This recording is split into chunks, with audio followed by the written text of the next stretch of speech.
Ready. రాష్ట్ర ప్రభుత్వం తక్షణమే కౌలు రైతుల రక్షణ వారి సంక్షేమానికి నూతన కౌలు రైతుల చట్టం తీసుకురావాలని ఆంధ్రప్రదేశ్ కౌలు రైతుల సంఘం రాష్ట్ర ప్రభుత్వాన్ని డిమాండ్ చేస్తూ ఉంది. అధికారంలోకి వచ్చిన వెంటనే రైతుల సంఘాలతోనూ కౌలు రైతులతోనూ కౌలు రైతు సంఘాలతోనూ సంప్రదించి వైకాపా ప్రభుత్వం చేసిన తప్పులను మేము చేయము, కౌలు రైతులకు కావలసినటువంటి పద్ధతుల్లో కౌలు రైతులకు గుర్తింపు ఇచ్చేదానికోసం ఒక నూతన సమగ్రమైన కౌలు రైతుల చట్టం తీసుకొస్తామని హామీ ఇచ్చింది. మరి 7 నెలలు పూర్తయి 8వ నెలలో ప్రవేశించాం. ఖరీఫ్ సీజన్ అయిపోయింది, రబీ ప్రారంభమై 3 నెలలు అయిపోయింది.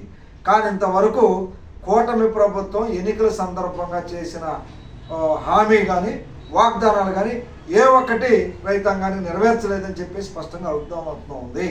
అందుకని మేము కోరేదేనంటే ఈ ప్రభుత్వం నిజంగా రైతాంగం పట్ల శ్రద్ధ ఉన్నా, కౌలు రైతుల పట్ల అభిమానం ఉన్నా, కౌలు రైతులు ఆదుకునేదానికోసం, మొత్తం రైతాంగాన్ని ఆదుకునేదానికోసం మీరు ఎన్నికల సందర్భంగా ఇచ్చినటువంటి వాగ్దానాలని అమలుపరచాలని చెప్పేసి మేము డిమాండ్ చేస్తున్నాం.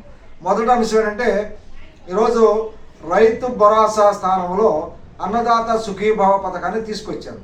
ఆ పేరుతో ప్రతి రైతు కుటుంబానికి, భూమి లేని కౌలు రైతులకి కుటుంబాలకి 20,000 రూపాయలు మేము పెట్టుబడి సాయం అందజేస్తామని చెప్పారు. కానీ ఇంతవరకు అధిగతి లేదు. దాని గురించి మాట్లాడుతూ ఉంటే ప్రభుత్వాన్ని ఏమి పట్టించుకున్నట్టుగా వ్యవహరిస్తూ ఉంది.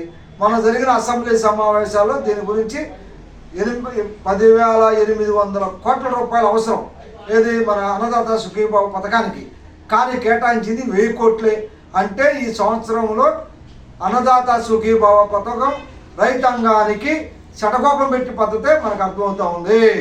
అందుకని ఈ ప్రభుత్వం రబీ పూర్తయ్యే లోపలనైనా అన్నదాత సుఖీభావ పథకాన్ని అమలు చేసి ప్రతి కుటుంబానికి 20,000 రూపాయలు ఆర్థిక సహకారం అందించాలని చెప్పేసి డిమాండ్ చేస్తూ ఉన్నాం.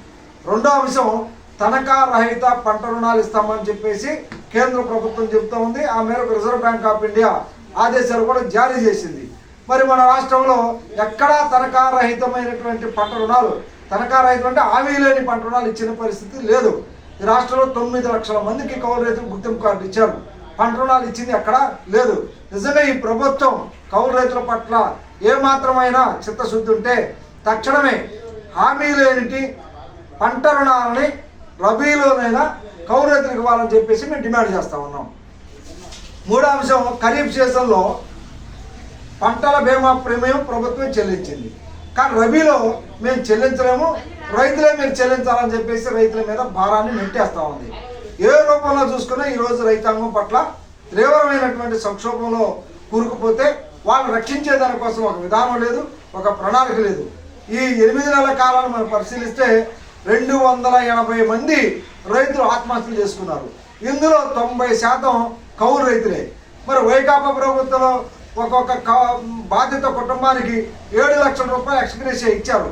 కానీ ఇప్పుడు ఉన్నటువంటి కూటమి ప్రభుత్వం ఒక్క పైసా కూడా ఎక్స్గ్రేషియా రైతులకు ఇవ్వలేదు.